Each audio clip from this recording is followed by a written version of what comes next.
The hospital corridor was silent at 4 in the morning. Not the comfortable silence of a sleeping city, the particular, breathless silence of a place where too many important things were happening at once and none of them had resolved themselves yet. The fluorescent lights, what none of them knew yet. Not Chisom standing in that doorway. Not the twins watching through the gap. Not even Kwon Jae-won sitting in that corridor with his careful, composed face. Was that the morning that was just beginning was going to ask every single one of them for more than the night already had. Because outside this hospital, in the waking streets of Gangnam, something was already moving. Something that did not care about reconciliation or grief or 22 years of quiet, faithful love. Something cold and purposeful that had followed Kwon Jae-won, here the way shadows follow every powerful man who forgets, even for one night, to keep his walls up. But that was still an hour away. For now, Chisom went back inside the room and sat on the edge of her bed and looked at her daughters and said, "Go back to sleep." Amara said, "We were not awake." Chisom looked at them both with the particular expression of a mother who has raised 2 children and knows precisely what they look like when they are lying. "Go back to sleep," she said again, softer this time. "We will talk in the morning." Morning arrived the way mornings arrive in hospitals. Not gently, not dramatically, but with the sudden institutional efficiency of breakfast trays and blood pressure cuffs, and a Korean doctor who knocked at 7:45 with a folder under his arm and the careful face of someone carrying news that needed to be delivered sitting down. He sat down. He opened the folder. And what he told Chisom Okafor in that private room in Gangnam with her daughters on either side of her, and the Seoul skyline white with morning behind the window was not a death sentence. But it was a reckoning. Years of chronic stress layered over serious iron deficiency layered over what the doctor called, with a slight careful pause, significant emotional suppression. The medical term for what happens to a body that has been absorbing grief and exhaustion and loneliness for so long that it has stopped registering them as warnings and started registering them as normal. Her heart was strained. Her blood pressure was dangerous. Her immune system was running on reserves that had been running on reserves. She needed 6 months of proper rest, proper nutrition, proper treatment.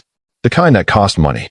Kwon Jae-won, standing in the doorway where the doctor had left it open, said, "It is handled." Chisom's head turned toward him with a speed that made Amara flinch. "No," she said. One word. Flat and absolute, and carrying 22 years of compressed independence behind it like a wave behind a wall. "Chisom." I said no. She was sitting up straighter now, the exhaustion still in her face, but something else rising through it, something fierce and bright, and completely awake. I did not survive this city for 22 years cleaning my own wounds and paying my own bills and raising my daughters on my own strength, so that the moment I fall down someone can sweep in and make it all disappear with a phone call. I am not a problem to be solved. I am not a debt to be cleared. I am a person. "I know you are a person," he said, and the steadiness of his voice against the heat of hers was its own kind of provocation. "Then stop treating me like a transaction. I am not. You called ahead to the hospital before the ambulance arrived. You arranged the room.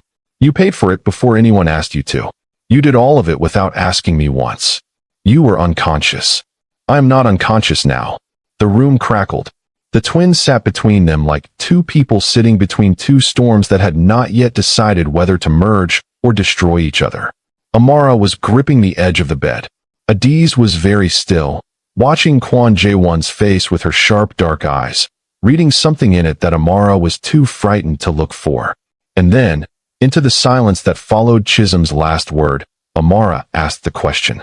Not loudly, not dramatically, just simply, the way children ask the questions that adults have been avoiding for years, with the devastating accuracy of someone who has nothing to protect and everything to know. "Mummy," she said, "who is our father?" Everything stopped. The argument stopped. The room stopped. Chisom stopped. And the answer to that question, the answer she had been carrying folded up and buried at the bottom of herself for 22 years, was about to come out. And when it did, nothing in that room would ever sit the same way again. If this story is already pulling the breath out of you, subscribe to this channel right now. Hit the like button. Turn on your notification bell. Because what Chisom says next, and what Adiz does with the truth when she finally hears it, that is the moment this entire story has been building toward. Stay with us. You are not ready to leave yet. The word father landed in that hospital room the way a stone lands in still water. Not violently, not loudly, but with a ripple that reached every edge of the room instantly and changed the surface of everything it touched. Chisom did not look away from her daughters. She did not reach for an excuse or a deflection or the carefully constructed half-truth she had been keeping in reserve for exactly this moment for exactly this many years. She had rehearsed versions of this conversation in her head 1,000 times. In the kitchen at midnight, on the bus to the market, in the dark after the twins fell asleep, when the apartment was quiet enough for the things she refused to think about during the day to come and find her anyway. She had rehearsed it, and now that it was here, sitting in front of her in the form of her daughter's open, honest face, every rehearsed version dissolved, and what was left was just the truth, bare and undecorated and long overdue. She looked at Amara first, then Adiz. Then she exhaled, long, slow, the way you exhale before you put down something you have been carrying so long you have forgotten what your arms feel like without it. His name was Chisom Okafor, she said. He was Nigerian. From Lagos. I met him before I came to Seoul, when I was 21 years old, and the world still felt like it was entirely made of possibility. Neither twin moved. He was brilliant, Chisom said, and her voice was careful and honest and free of bitterness in a way that clearly cost her something to maintain. Charming. The kind of man who could walk into a room and make everyone in it feel like they were the most interesting person he had ever met. I loved him completely, and without reservation, the way you love someone when you are young enough to believe that love is sufficient. That if you love someone hard enough and truly enough, they will rise to meet it. She paused. Outside the window, Seoul was fully awake now, the Gangnam skyline bright and indifferent and beautiful. When I got the interpreter position in Seoul, I told him I was going. He said he would follow. He said, give me 3 months. I will sort things out here. I will come. I believed him. She looked at her hands. I was 22 years old in a foreign city, and I was lonely, and I held on to that promise the way you hold on to something in the dark. Not because you can see it, but because letting go of it means admitting you are alone. Amara's eyes were filling. She was not trying to stop them. 4 months after I arrived in Seoul, I found out I was pregnant. With both of you. For the first time, something cracked very slightly in Chisom's voice. Just a hairline fracture, quickly controlled. I called him. I told him. I waited for him to say something that would make everything okay. Something that would make the distance feel smaller and the fear feel manageable. She stopped. What did he say? Adiz asked. Her voice was completely level. Her eyes were completely dry. She was doing what she always did, holding herself so still that the emotion had nowhere to escape except inward, where she could manage it on her own terms. He said he was not ready. Chisom said simply. Not ready for a child. Not ready for Seoul. Not ready for the life that was already happening, whether he was ready for it or not. She looked at her daughters with an expression of fierce and exhausted love. He was not a cruel man. He did not shout or deny or run away dramatically. He simply and very quietly chose not to come. And that quiet choice, that small, comfortable, cowardly quiet choice, was somehow harder to carry than cruelty would have been. Because cruelty gives you something to be angry at. Quiet abandonment just gives you silence. The room was absolutely still. He sent money twice, Chisom continued. Small amounts. Irregular. And then nothing. The last time I heard his voice you were 4 months old. I called him to tell him you had his eyes. Both of you. He said he was glad.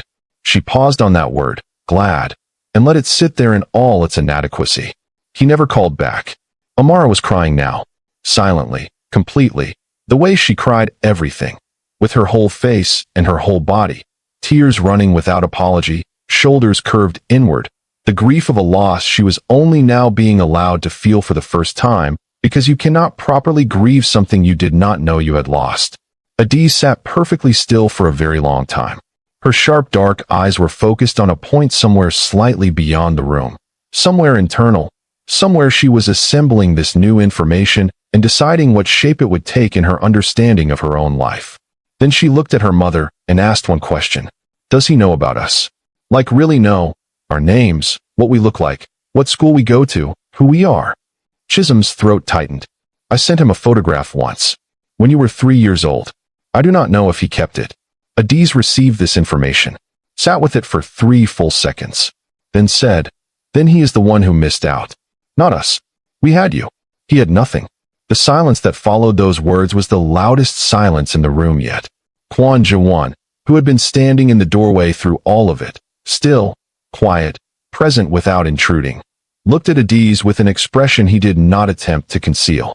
Something moved behind his dark eyes. Something that had nothing to do with power or control or the cold calculations of the world he lived in. Something older and simpler and completely human. Chisom reached across and took Adiz's hand. Then Amara's.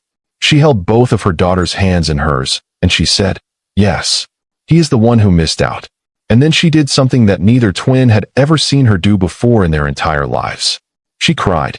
Not the controlled glistening of eyes that she allowed herself sometimes. Not the quick, dignified tears she wiped away before anyone could see them properly. She cried. Really cried. With her whole face, her whole body. 22 years of a grief she had never given herself permission to feel because there had always been something more urgent than her own pain. Always a bill or a meal or a school uniform or two daughters who needed her to be the steady thing. She cried and her daughters held her hands and did not try to stop her, and the three of them sat there in that Seoul hospital room in the particular sacred mess of truth finally being told and received and shared. Kwon Jae-won quietly pulled the door closed and stood in the corridor and gave them that. He stood outside for 11 minutes. Then his phone rang. Not the personal phone. The other one. The one with the number that only 6 people in Seoul had. He looked at the screen. His jaw tightened once. He answered. What the voice on the other end told him in 30 seconds of clipped Korean made the temperature behind his eyes drop to something considerably colder than anything that had been in them all morning. He ended the call. Stood completely still for 3 seconds. Then he made 2 calls in rapid succession, short, quiet, each one a single instruction, and walked back to the door of room 214 and knocked once. Chisom opened it. Her eyes were dry now. Her chin was level. She had gathered herself back together with the particular speed of a woman who has had a great deal of practice at doing exactly that. She looked at his face and read it immediately. What happened? There are 2 men in the hospital, he said quietly. They arrived 20 minutes ago. They are not here for medical reasons. Chisom stared at him. Your world, she said. Not a question. An accusation and a realization arriving at the same time. Yes, he said. He did not insult her by dressing it up. My proximity to you has made you visible to people who look for weaknesses in my operation. I am sorry. I did not think they would move this quickly. My daughters are in that room, she said, and her voice was very quiet and very dangerous in the way that only the voices of mothers are dangerous when they are talking about their children. I know, he said. They will not get near this room. I have people in the building already. But I need you to stay inside, and I need you to keep the twins inside, and I need you to trust me for the next 30 minutes. Trust you, she said. Yes. You brought danger to my daughter's door, and you are asking me to trust you. He held her gaze completely. I brought danger to your door by caring about you in a world that uses everything you care about against you. I know what that sounds like. I know what it costs you to hear it. But right now, in this moment, I am asking you to let me do what I do so that you and your daughters are safe. And then after that, Chisom, you can be as angry as you need to be for as long as you need to be, and I will sit there and take every single word of it. But right now I need 30 minutes. She looked at him for a long time. The corridor hummed around them. Seoul burned through the window behind his shoulder. 20 minutes, she said. Something almost moved across his face. 20 minutes, he agreed. She went back inside. He turned and walked down the corridor. Not running, not rushing, just moving with that particular quality of absolute purposeful calm that made the space in front of him open up.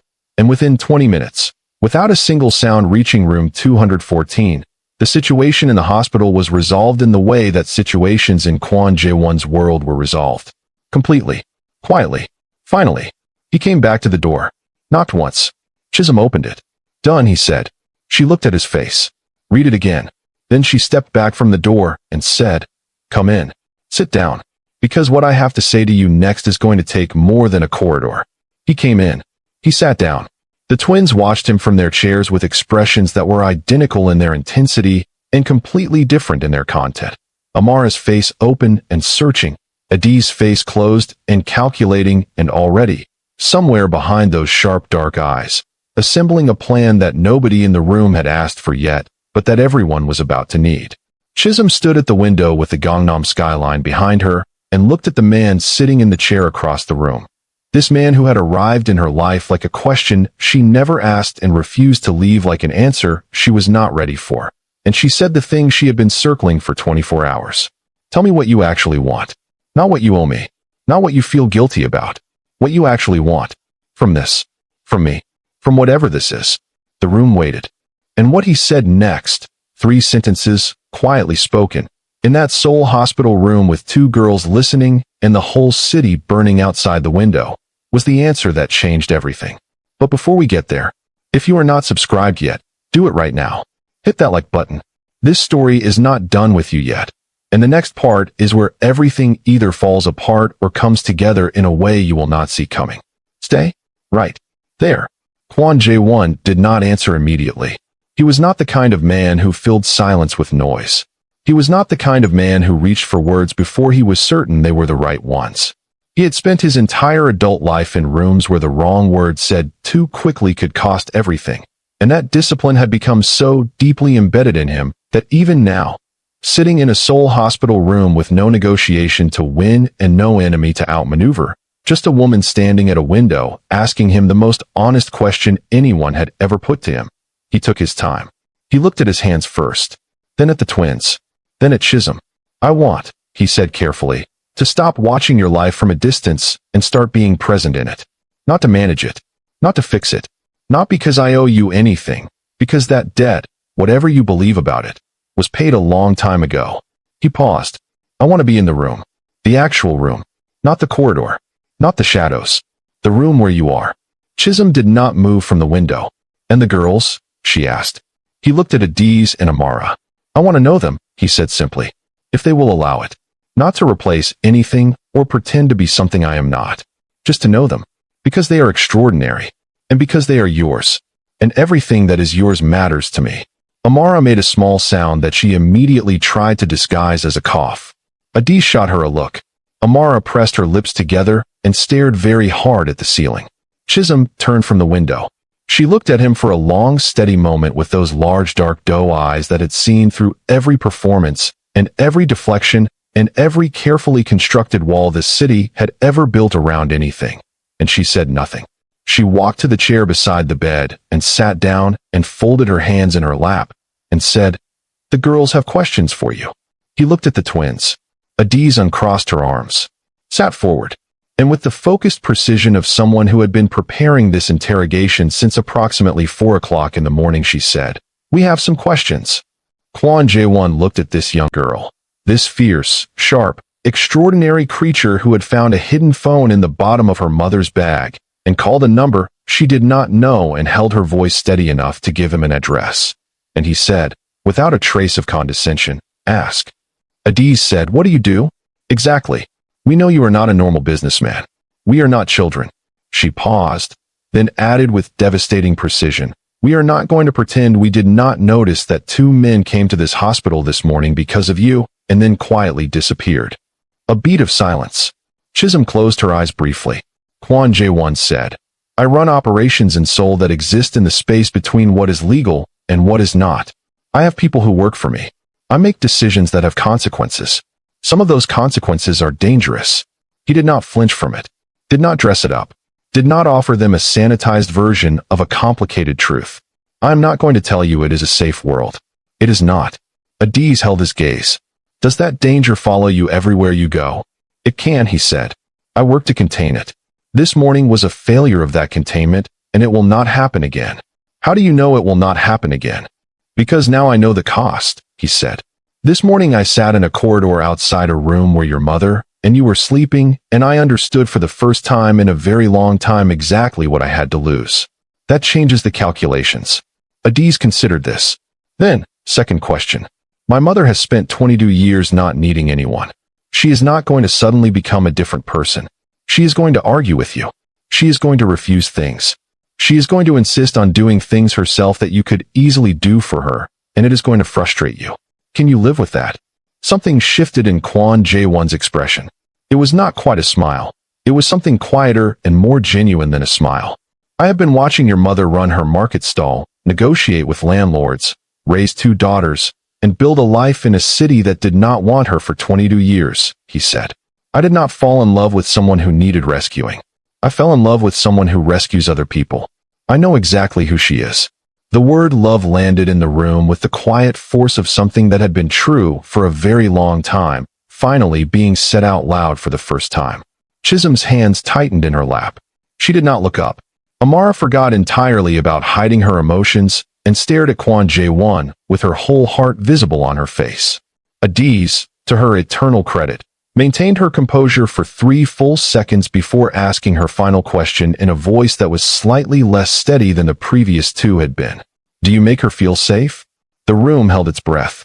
Kwon Jae-won looked at Adiz for a long moment.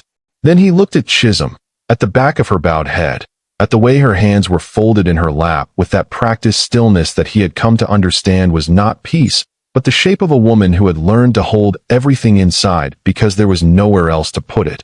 And he said, I want to. I cannot promise I will always succeed, but I want to with everything I have.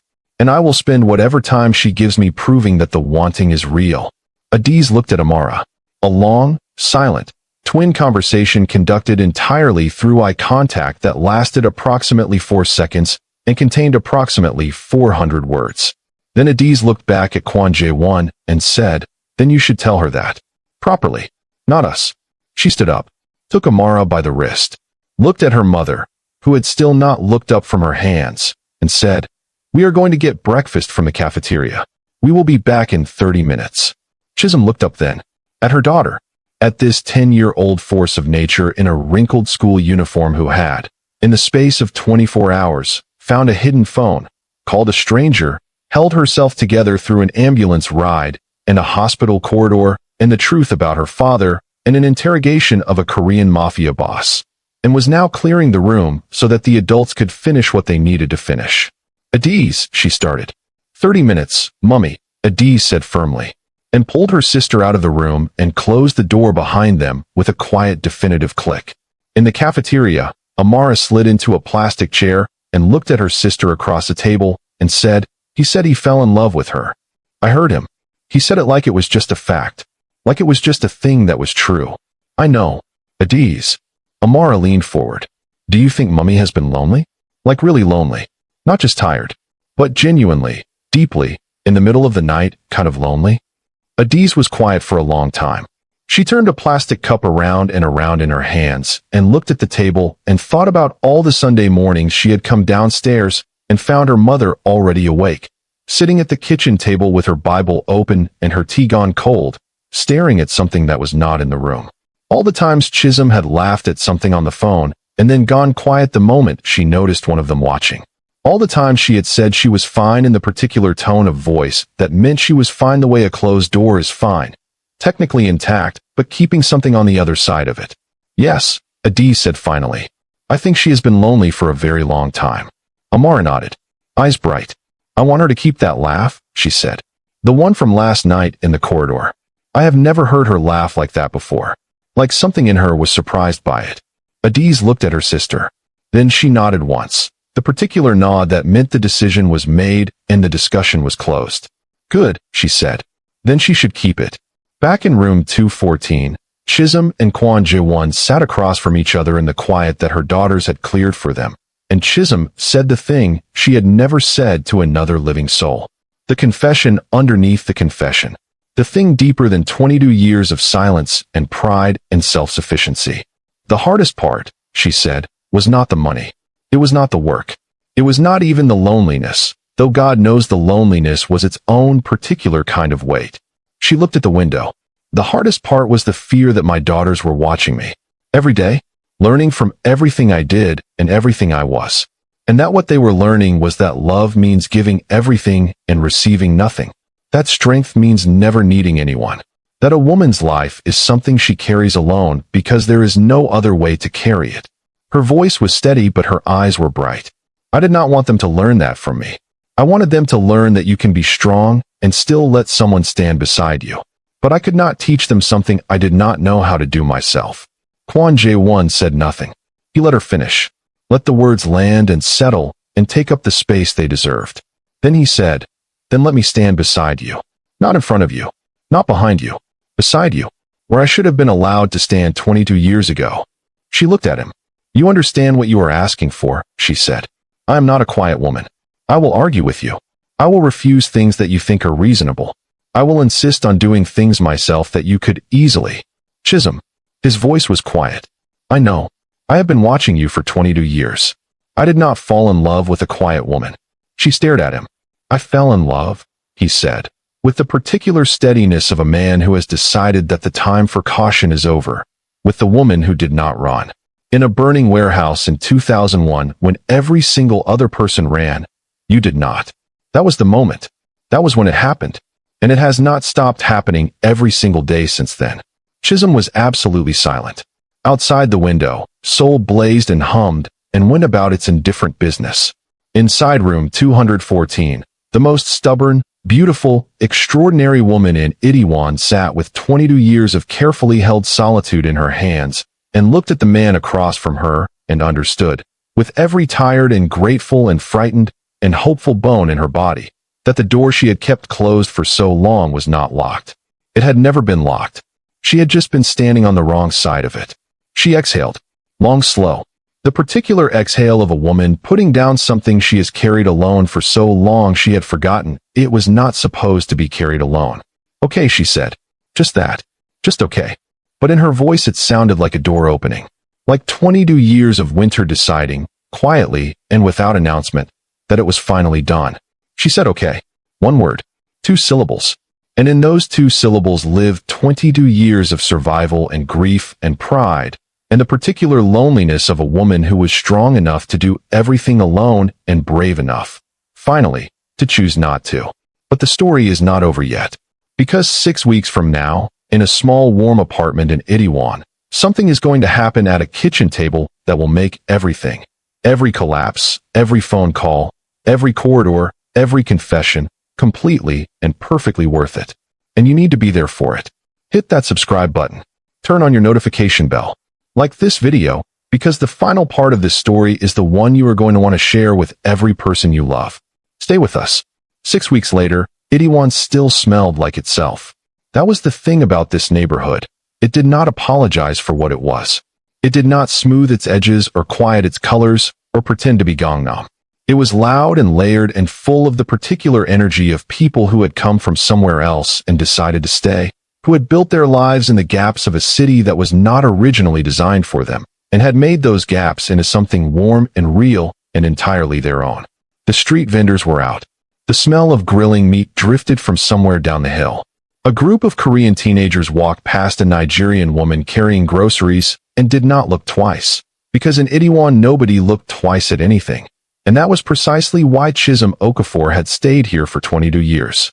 She climbed the stairs to the apartment slowly. Not because she was weak. She was stronger than she had been in years. The 6 weeks of proper rest, and proper food, and actual treatment, having done what 22 years of sheer will had not been able to do. But because she was carrying 2 heavy bags, and because she was in no hurry, and because she had recently, quietly, tentatively, begun to understand what it felt like to not be in a hurry. To not be running toward the next thing because the current thing was not enough. To simply be in the moment she was in and find it sufficient. It was a new feeling. She was still getting used to it. She pushed open the apartment door. The smell hit her first. Jollof rice. The real kind. The kind that required patience and a specific relationship with tomatoes and the willingness to stand over a pot for longer than most people thought was reasonable. Her jollof rice. Her recipe. The smell of every Sunday morning of her daughter's entire lives. She set the bags down in the doorway and stood very still. From the kitchen came the sound of Fela Kuti playing from the small Bluetooth speaker on the counter. The one Adiz had bought with 3 months of saved pocket money, because she said their mother's phone speaker was an embarrassment to the family. And over Fela Kuti came the sound of 2 voices, one giving instructions with the authoritative confidence of someone who had been cooking this recipe since before she could properly see over the counter, and one responding in careful accented English that was doing its absolute level best, and failing in ways that were clearly both genuine and spectacular. Chisom walked to the kitchen doorway and stopped. Amara was standing on a stool at the counter, not because she needed to anymore, but because she always had, and old habits in kitchens die hard. stirring the pot with the focused expression of a surgeon. Adiz was sitting on the counter beside the stove in direct violation of the house rule about sitting on counters, directing operations with a wooden spoon she was using as a conductor's baton. And Kwon Jae-won, the head of one of Seoul's oldest criminal organizations, the man whose name made other men in Gangnam boardrooms choose their words carefully, the man who had walked through a parting crowd of teachers without saying a word and arranged a private hospital room with a single phone call, was standing at the kitchen counter in his shirt sleeves with his jacket hung over the back of a chair, staring at a mortar and pestle with the expression of a man who had faced considerably more dangerous things than ground crayfish and was somehow finding this harder. "You are not grinding it," Adiz said, pointing the wooden spoon at him. "You are attacking it. There is a difference." "I am applying pressure," he said. "You are applying aggression. This is not a negotiation. It is crayfish. You need to be gentle." Amara made a sound into the pot that was either agreement or laughter and was probably both. Kwon Jae-won looked at the mortar and pestle with the expression of a man recalibrating his entire strategic approach to a task that should by any reasonable measure be beneath his skill set and was somehow not. He adjusted his grip, applied himself again, more carefully this time. "Better," Adiz said, with the magnanimous generosity of a 10-year-old who has just achieved exactly what she wanted. Chisom stood in the doorway and watched all of this and felt something move through her chest that she did not immediately have a name for. It was warm and it was sharp, and it was the specific feeling you get when something you did not know you were missing walks into the room wearing shirt sleeves and struggling with a mortar and pestle while your daughter conducts it with a wooden spoon and your other daughter stirs jollof rice like she is performing a sacred ritual, which, in the Okafor household, she essentially was. Kwon Jae-won looked up and saw her in the doorway. He did not say anything. He just looked at her with those dark eyes that had watched her from a distance for 22 years and were now, finally, watching her from across a kitchen that smelled like home, and the expression on his face was the one she was slowly learning to read, the one that was not performed for anyone, that appeared only in unguarded moments, that said everything his careful, composed face usually refused to say. "You are back early," he said. "The market was not busy," she said. She looked at his hands, at the mortar and pestle, at the crayfish that was, against reasonable expectation, actually being ground. "How long have you been here?" "An hour," Adiz said, without looking up from her conductor's duties. "He arrived at 2. He brought the wrong pepper the first time and had to go back. Amara made him go back. It was the wrong pepper," Amara said serenely, still stirring. Kwon Jae-won looked at Chisom with an expression that said very clearly, "Your daughters are extraordinary and terrifying, and I would not change a single thing about them." And Chisom pressed her lips together against the smile that was rising before she could stop it, and went to put the groceries away. The afternoon assembled itself the way the best afternoons do, without agenda, without performance, in the organic, unhurried way of people who are becoming comfortable with each other's presence.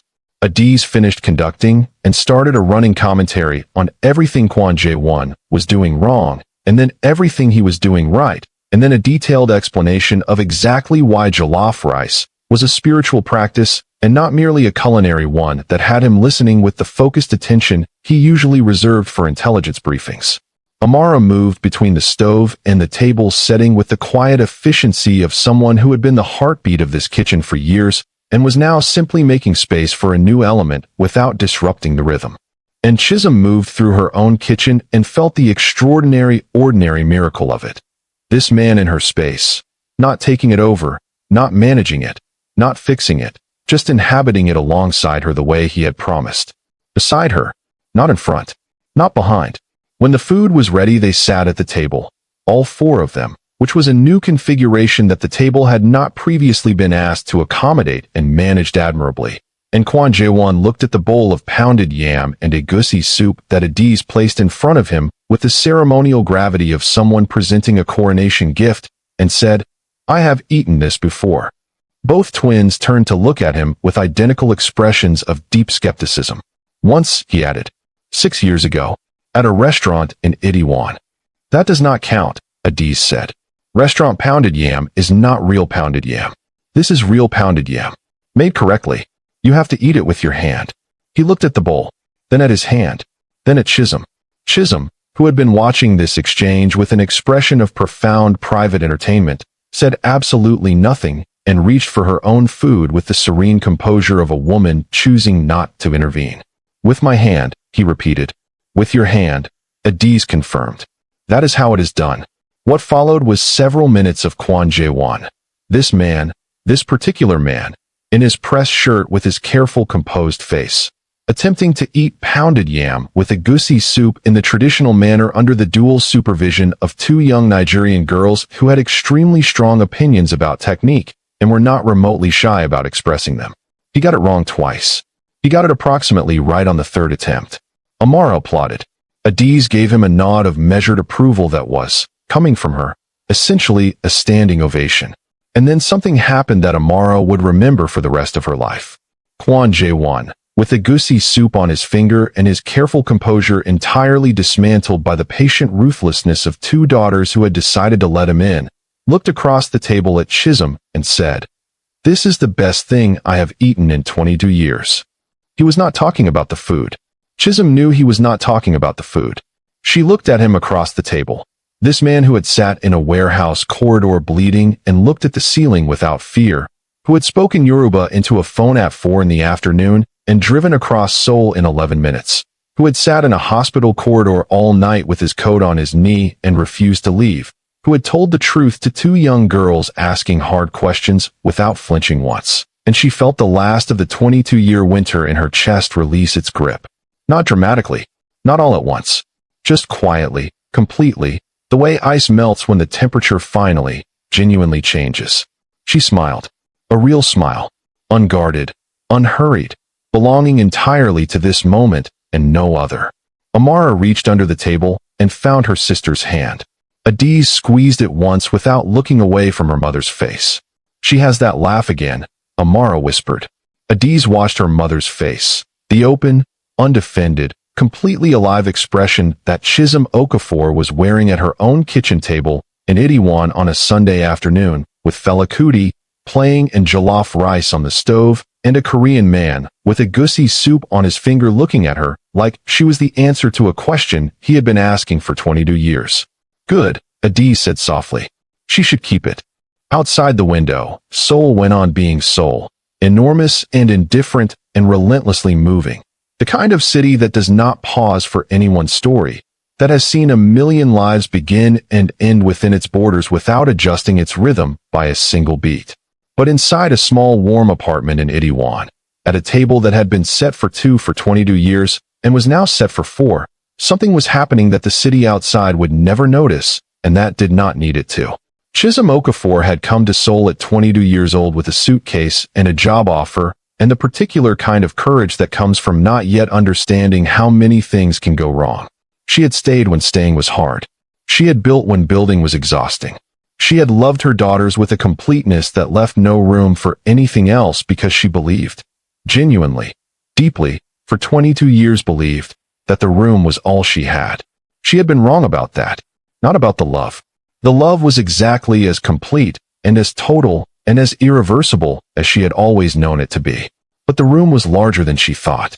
There was space in it she had never opened. Space that had been waiting, quietly and without complaint, for her to decide she was allowed to inhabit it. She was allowed. She had always been allowed. She just needed 22 years, a prize-giving ceremony in Yongsan, a hidden phone wrapped in Ankara fabric, a daughter brave enough to make a call she did not understand, and the most stubborn man in Gangnam to finally, fully, understand it. The jollof rice was perfect. The egusi was exactly right. Fela Kuti played on the small speaker. Amara hummed along badly. Adiz pretended not to know her. Kwon Jae-won learned, with patient instruction, that pounded yam does not negotiate. And Chisom Okafor, for the first time in 22 years, let someone pour her tea. She did not say thank you immediately. She looked at the cup, then at the man who had put it in front of her. Then she wrapped both hands around its warmth and looked out at the Seoul afternoon beyond the window and allowed herself, fully, finally, without apology, to simply receive it. That was everything. That was the whole story. Chisom Okafor did not wait to be rescued. She rescued someone else first. And the universe, in its own time, in its own quiet, faithful language, answered. Not with drama. Not with fanfare. Just with a cup of tea on a Sunday afternoon in Itaewon and the sound of her daughters laughing at a table that finally had enough seats. If this story moved something real in you, if you saw your mother in Chisom, or yourself in those twins, or recognized the particular ache of someone who gives everything and forgets to save something for themselves, then you are exactly where you belong. Subscribe to this channel right now. Turn on your notification bell so you never miss a story. Hit the like button if this one found something in your chest and would not let go. Drop your location in the comments. Let us know where in the world this story reached you today. And share this video with someone you love.